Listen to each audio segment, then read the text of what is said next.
Good morning. This is Beth Slate with RJH Consulting. We are your law firm consultants that help to strategize growth, streamline operations, and increase profitability. Today, I have with me Ric Lager, who has been an investment advisor for over 37 years. He founded his company, Lager and Company, and is a registered investment advisory firm that specializes in providing investment advice to individual law firm 401k participants. Did I get that right? You got it perfect, Beth. Okay, good. So as you guys know, I like to sit down with really key people in our industry to talk about ways that they can help you as law firm owners and attorneys and even support staff. Our goal is to really level up the legal industry. And the other thing that I think you guys have learned about me is that I'm really strong on values, relationship building, and I don't like to bring you anybody that I haven't vetted and know has some integrity, who really believes in their product, and that this product can be transformational for you or for your law firm. And so I've had lots of conversations with Ric, and I'm really excited to be talking with him today. So this is just an introduction. Welcome to talking with us today. This is our YouTube channel where we just talk a little bit about what you can do for my clients and for those in the industry out there. So tell me a little bit about what you do and who you are. Been an investment advisor, Beth, for, as you stated, 37 years. Founded and started my own registered investment advisory firm back in 1999. Shortly after that, through my work with a couple of large regional law firm clients based in Minneapolis, started working with individual partner individual investors that were partners at law firms on their 401k mutual fund menu. So we were doing stock and bond business outside of their 401k. One of my research databases updated their database in the July of 1999 to include mutual funds. So as long as I could analyze mutual funds, I could analyze the options in a 401k. So at that time, I requested them to send me a copy of their mutual fund menu. I analyzed the options and said, you know what, you should be here, here, and here based on how much risk you want to take with your 401k. So what I didn't know at the time so many years ago, Beth, was that I had completely solved the problem of what do I buy on the 401k menu. I provided independent, third party, not affiliated with the law firm 401k, not affiliated with, in this case, it was Fidelity that was provided the 401k retirement plan. At that time in 1999, I was a registered investment advisor. I was a fiduciary. So independent, third party, fiduciary level investment advice on how you should manage your 401k. Okay. And it has just grown and grown and grown so much after that. The first couple of years, as I expanded my network of clients, were just at large, what you would call regional law firms. Mm-hmm. The last 4 or 5 years, I've expanded that through my referral network. And now I can work with law firms anywhere from a solo practitioner all the way up to a top 10 firm. And I have clients all the way through that spectrum. I love that. Is there a difference at all between what you do for a small firm as opposed to a big firm? You're going to find, Beth, that just because of buying power, size of assets in plan, and headcount number of participants in plan, your top 10 firms, your larger firms, are going to have more pricing power. Okay, so they're going to have lower annual expenses and fees associated with their mutual fund options. Mm-hmm. Mm-hmm. So one of the things I run into with my smaller solo law firms is that they're paying a lot of money for their 401k. And it is Interesting. vitally important that they understand those costs. And if they're going to invest in a mutual fund option on their plan, they've got to not only know what to buy, but am I getting the value that I'm paying for? Is the investment performance keeping up with my annual costs? Oh, that's so good. I thinking about this, I imagine that the standard response for 401k participants is just take 3% out of my check, put it Yes. in this account, Yes. and then I'm going to look a couple of times a year at the Yes. report that I have. And Yep. then I'm going to see whether that money is still there, or if it's growing, or if it's not growing. But I don't think that the average person puts a lot of thought into what you're No, talking they about. don't. I know I don't. And the And so, Department of Labor a couple years ago, Beth, made it even worse. In the old days, 4 or 5 years ago, you had to pick a mutual fund where your paycheck deposits, your payroll deposits, and your law firm matching contributions would go. You had to pick one. right. Now, the Department of Labor has said the law firm or the company 401k provider, the law firm provider, can determine where it goes. Oh, So you can literally take money out of your check and you don't even know where it's going. It's going somewhere in that menu, but you don't know where. right. And you especially don't know how much it costs you or how good the investment performance is. Interesting. So that's all my value added is cost analysis, Beth, and how are Right. you doing with the money you have? So, how do you start working with somebody? Two documents are required. I know law firms like to talk about documents. Okay. I do know that much. Two documents, Beth. I need a copy of your default 401k menu. The vast majority of people that I talk to don't even know how to acquire that document. That would be me. So you would call the 800 number. Okay. You would say, this is what I need. I need a copy of all the mutual fund options that are available to me. They would direct you on the website, or maybe they would send a PDF file to you. The second document is also something that most people don't know how to get. I need a copy of what they own on that menu. Okay. So if there's 25 funds on the default menu, what 3, 4, 5 of those mutual funds do you own? I compare apples to oranges. What's available to you and what do you own? And there's always 3 or 4, 2 or 3 funds you should have no reason to own whatsoever. They're way too expensive. Their investment performance is terrible. And you're not taking advantage of the record stock market prices. I assume you want to do with your retirement money. Right. So you Right. compare what's available to what you own, and then I come up with a formula on how you should rejigger your 401k funds based on your risk. So tell me, do you have any stories or examples of how that affects somebody's, like some success stories? I was referred to a partner at a regional law firm in Minneapolis about a week ago. I have been providing investment advice to at least one participant in this law firm plan for, God, probably 15 years. I've got 30 some partners at this firm that I do business with. I know I had approached this guy in the past a couple of times. No, not interested. All of a sudden now he's interested. Okay. Obviously, I knew what the default menu was. All I needed was a copy of his most recent statement. So I looked over his September 30th, 2020 statement. His statement value at that time was $850,000. I said, okay, I know exactly where your errors are. I'm going to run an example for you. How far do you want me to go back? He said, you know what? Why don't we go back 5 years? I said, okay, great. Let's do that. So we took, because he hadn't made any changes, Beth, in his mutual fund holdings in over 5 years. So that's why he picked 5 years.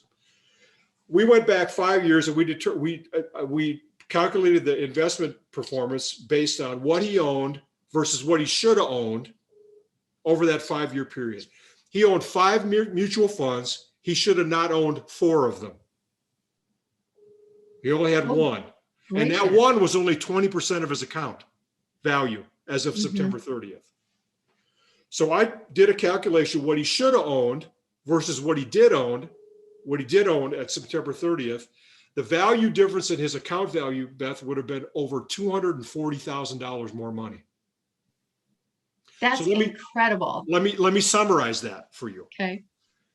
He bought and held and paid no attention Mhm.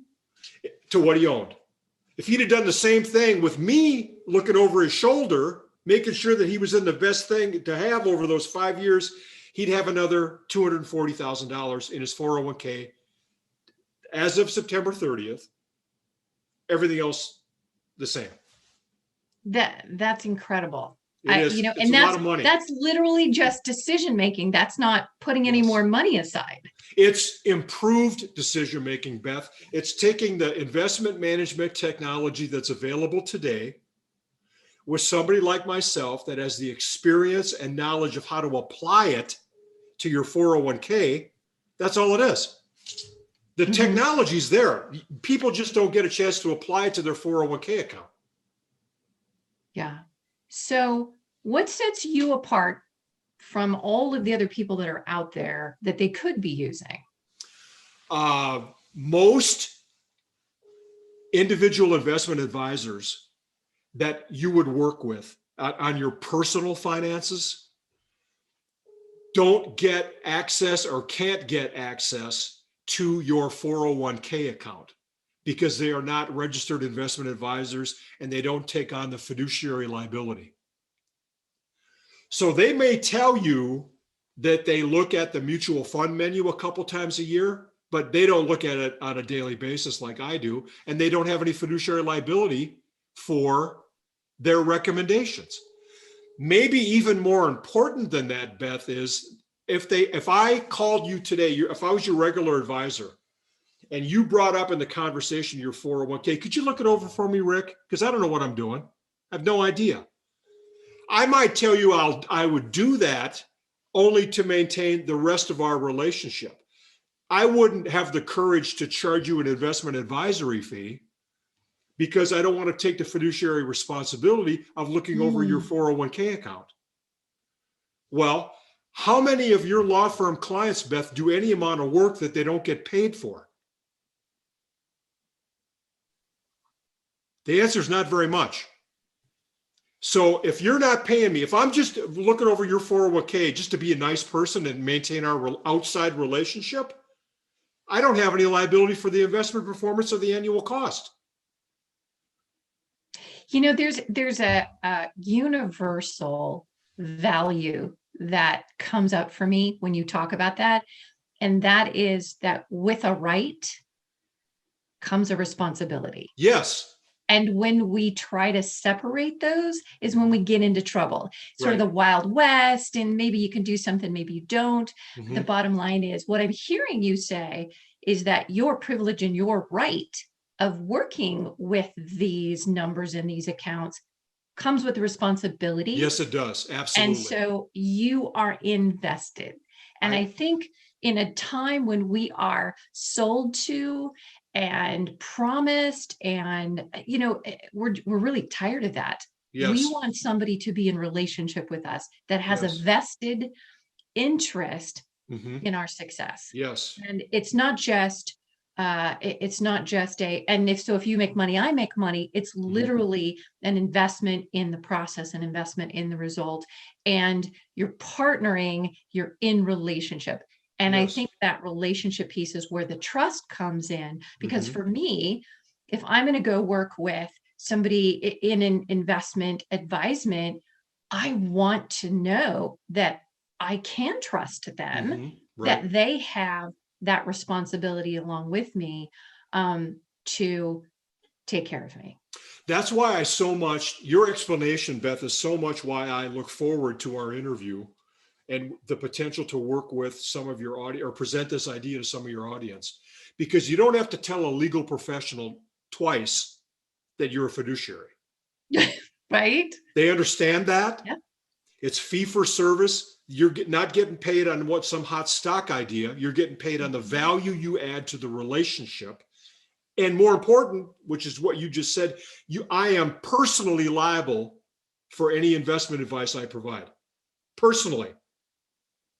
Like I can't pay for my kids' graduate school if I get sued, if I give bad advice. Right. Well, I will tell you that, over the last year, 2020 has thrown a major curveball into a lot of investment strategies and portfolios that my clients have. Yes.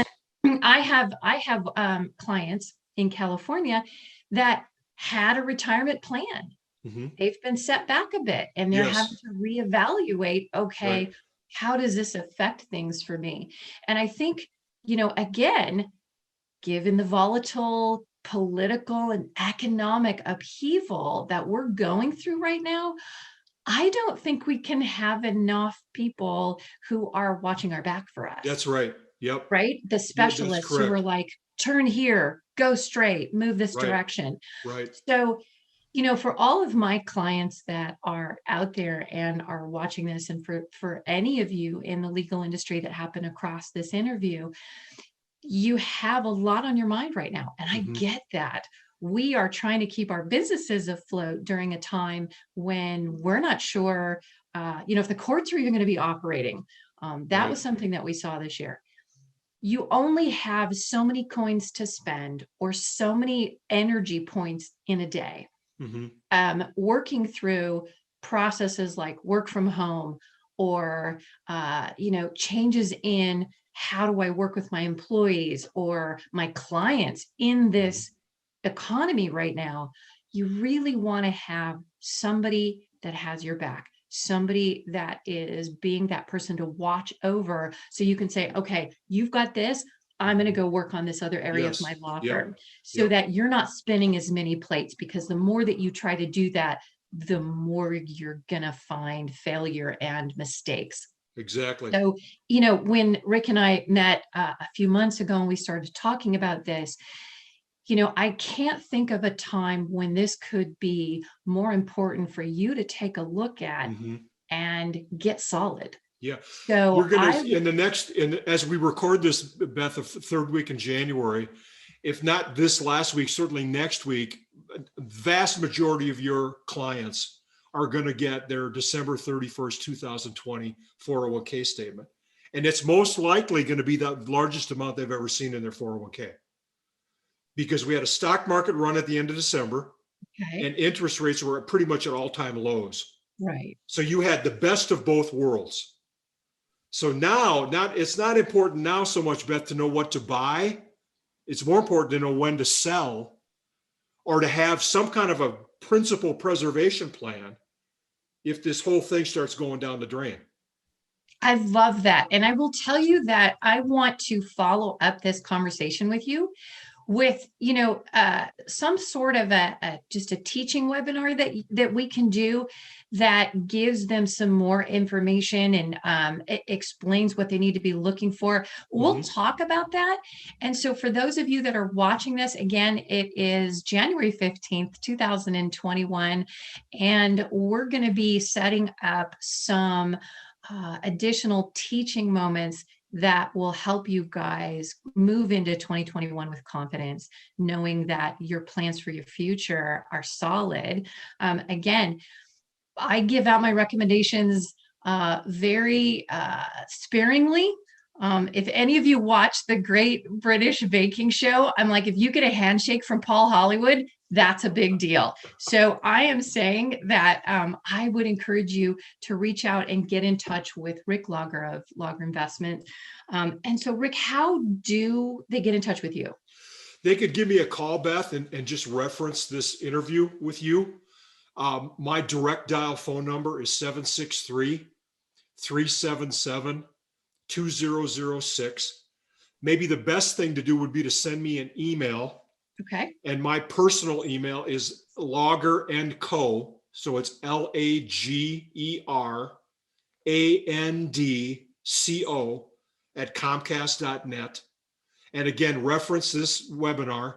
And the two documents I would need for an analysis would be what's available in your 401k and the copy of your most recent statement. I can have an analysis done for them by noon the next day. It doesn't take long at all. That's fantastic. Now, what we're going to do is my tech guy is going to put your phone number and email address up there. But you guys know that you can also reach me at beth@rjhconsulting.com. Ask me for an introduction. I am happy to make those introductions. And Ric, this is the beginning of RJH working with you and hopefully some of our clients. So thank you for your time No today. problem. And, I can only, again, encourage my clients, encourage those people that are out there looking at, oh, what do I do, to give Ric a call. So thanks for your time. Thank you for the opportunity, Beth.